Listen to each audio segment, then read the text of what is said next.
kumureke ukano warufite abadayimoni 200 ijana 40 bajyazendo bantu bavuga kutura nayo kuvuga natura ushobora bavuga atari ko nawe uratewe abadayimoni batangiye ibyo bavuga bari babikoze kandi koko bari n'umunya gufatika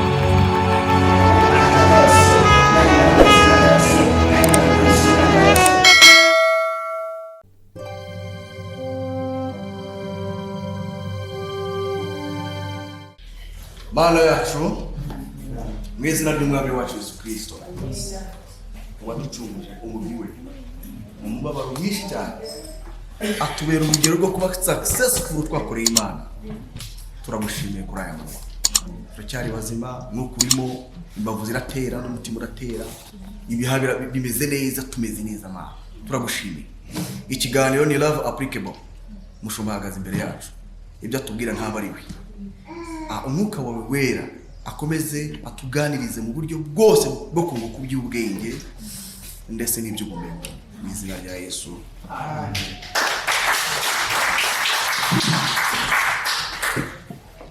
Haleluya amen.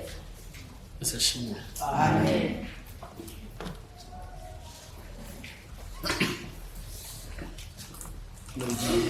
Basubiza mwiriwe Ikazwe twuzuye ndabona intebe ze abantu baracyari hanze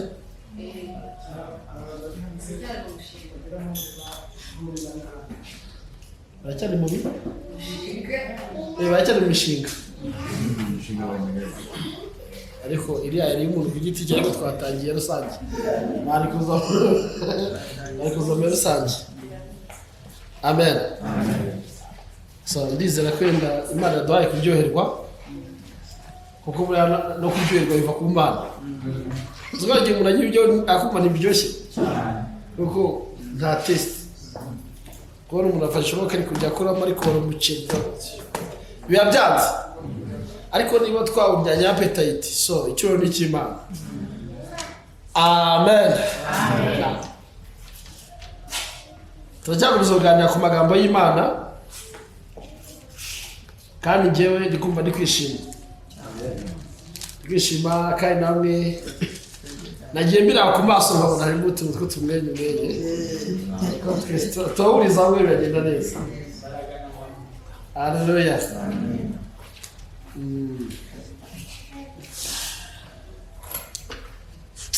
Nahoze mfite igitema Imana izadufashe mahugura gutya Imana izabidukomereze pe izabidukomereze rwose. Turacyari mu gitabo cya Luka 10 hanyuma turasoma umurongo wa 17 Manuel dusomere tugereze umurongo wa 20 ariho dusoma none rero kujya ku bindi ariho dusoma intumwa 70 zigaruka aranditse ngo ni Luka 10 umurongo wa 17 yego nuko 70 bagaruka bishima bati yego databuja abadayimoni nabo baratwumvira mu izina ryawe arababwira ati nabonye Satani avuye mu ijuru agwa asa n'umurabyo.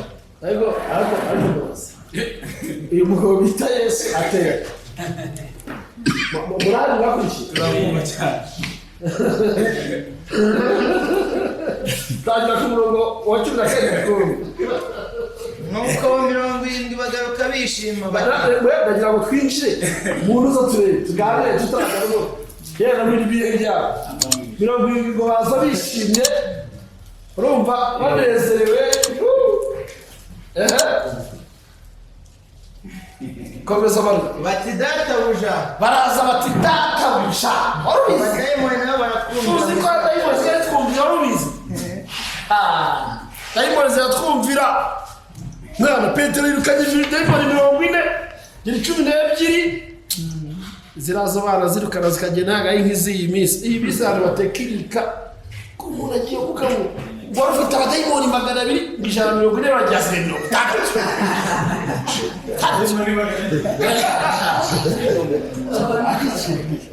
akabwirwa akoze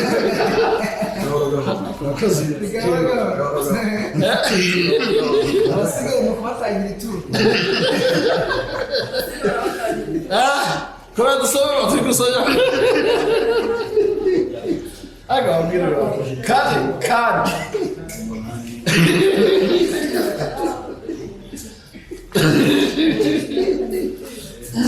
Baza bivuga ibintu. Baza bavuga ko rwose ko bakoze akazi. Biyemeye ibitugu bazizamuye. kandi bari babikoze. Bari bagize gute? Kandi bari banabikoze. Akantu mukumvi. Bari banabikoze kandi bari bakoze. Ayo magambo atandukanye. Ibyo bavugaga bari babikoze kandi koko bari n'umunya gufatika. Baraza arimo barabwira Yesu. Mwigisha, uzukuru byagenze twirukanye abadayimoni agace kose, abarwayi, paralize bose bakize. Ngo Yesu ababwira ngo iki? Arabwira ati mwakoze? Yesu yabasubije ngo iki? 18. Va Yesu, umbeso. Arababwira ati nabonye. Arababwira ati umfasha mu nzego. Mbere yuko bo barimo baracelebrating. Arabwira ngo nabonye se bari barababwira ibyo yabonye. Ndagira ngo wumva akamaro ko kuba ku birenge bya Yesu. Azuya rero kuri topic sindayibona cyane. Amen. Arababwira ati ndagize gutemamwe. Nabonye Satani ava mu ijuru. Urusaku rukeya akarero gake na feri. Mutwanza munafunge mutega amatwi.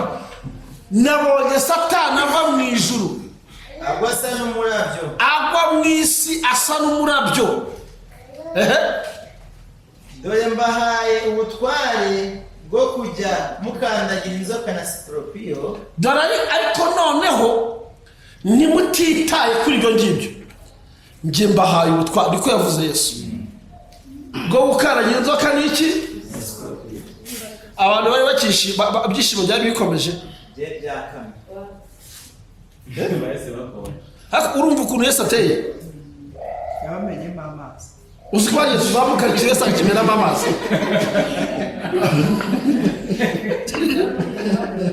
Simubi. Ariko giraga amazi bamenaga make uyu munsi ntago bakiyamena. Kuko umuntu yirukana kadayimoni kamwe gusa. Urumva? Akakazenguruka isi yose akakadayimoni kagatrendinga. Reka duhuze ibiganiro sawa.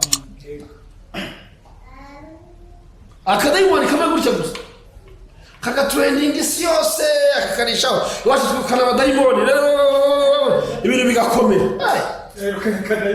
Kandi kamwe gusa kagiye. Ako kare kantu banambikiye ako gisina kabone. Bari ibyo umuntu akodesha n'abantu. Si ibizindi bariho. Bibaho cyane. Kodesha nk'abantu umuntu akaza yigize gutya. Umva Bafunga amabande. kaza yagera atuma wowe kaza Itabayeho.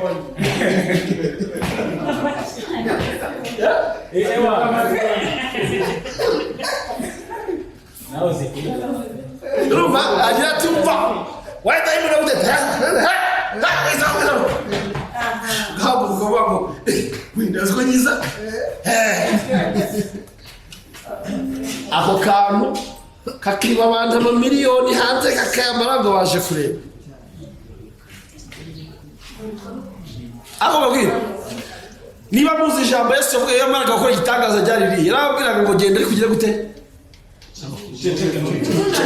Nagiye umuntu ibwira rwose. uzima buse uzaba ibyo bintu. Hari abavuga ngo nuko Yesu yabaga azi ko undi bagabo cike ngo wamamaza ariko Yesu yo mpamvu mbona ahubwo Yesu yakoraga yakizaga umuntu ikintu abantu bose bari bazi ko kimuriho. Bivuze ngo niba wagenda umeze gutya Yesu avuga ngo bihave ukagenda ukuzunguza amaboko bazana kubaza byagenze gute. Rero ibi bitangaza tutangira kuvugira nk'inka ntabwo ari ibitangaza. Utuvugira ngavugira bavuze amazina y'inka.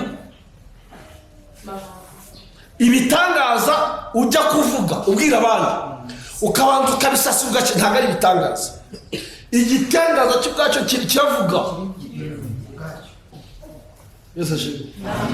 Rero naho nahari mbona gasozo bicare mwana. Dore mbahaye ubutware. Dore mbahaye ubutware. Inzoka na scorpion. Inzoka ni iki? Aha. N'imbaraga z'umwanzi zose. N'imbaraga z'umwanzi zose. Kandi nta kintu kizagice kibatwara. Kandi nta kintu kizagice kibatwara cyose. 20. Ariko nimwishimire yuko abadayimoni. None umva agarutse ku kibazo cy'abanyuma. Yibutse ko baje banishimye. Hagati ako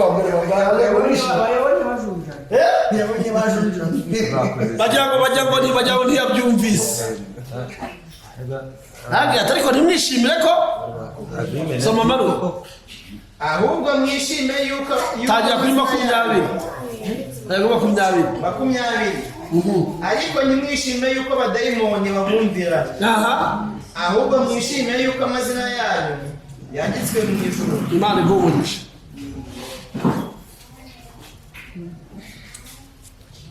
Mirongo irindwi baragiye bagezeho bakoze imirimo ariko bagira gute baragaruka. Dore akamaro ko kugaruka ku birenge bya Yesu rero. Yesu ashimwe. Amen. Iyo tugarutse ku birenge bya Yesu mwibuko tubicanya bari bahari ko yaduhamagaye ngo tubane nawe. Tumwigireho narangiza ajya dutuma. Sibyo? Arebe ati genda uje kwa kanaka umubwire gutya cyangwa ukore gutya wongere ku birenge bye. Aba rero abigishwa be ijambo yababwiye baragenda bageze bakora ibitangaza baragaruka. Bagarutse hari amakuru bamenye. Dore ahantu abakozi b'Imana dupfira umubara ahantu mwumve we hagati ahanga aho dupfira abakozi b'Imana mumbore ndabinginze muhatega amatwi. Iyo tugiye tukirukana dayimoni imwe abantu badukomera amashyi. Njyewe nyiswa muri ikabuga ikintu Imana yankoresheye cyane nsa nkaho ntaramanye kiri mu gakiza. Hari umwana yari umusazi yasaze yari umuzamu. Ayo makuru hari abantu bayazi. Umugabo ni intozi zimutondagira kandi turi gusenga hano akuramo imyenda. Nanjye ntabwo ari nakamenye cyo gukora cyane. Rangije turasenga numva nuzuye imbaraga. Yesu ashimwe. Mumanga amaso nimukora mujya nimusinzi araga ndabemera. Yesu ashimwe. Amen. Numva imbaraga zinjemo ziravuga ngo muzane. Ndafata amagazina rya Yesu ubusazi biragenda birivuga. None mwica gipangu bamfata nka gitwaza. Urumva iyo ntajyaga nasangaga wokeye burusheti nasangaga umureti uhari fanta ihari. Hakizwamo abantu 6 muri icyo gipangu baza mu gakiza. Tugeze mu rusengero abantu bose batangira kwibaza ariko Theo abantu niziye barakorwa bararike uko barazaga narazira Theo niye bagakoresha batuma uwari mwarimu w'itorero. Ageze asanga kuko icyo gihe nari hasi y'abana ajambo nagiraga banyirukagamo abadayimoni uko bandebaga uko hari ubuzima hagararamo bakwirukana imizimu bene data. Ntabwo mwize kwirukana abadayimoni bakuvugaho karande bavuga dayimoni ni wanyu ariko n'abantu bose wasohoye ibereyemo.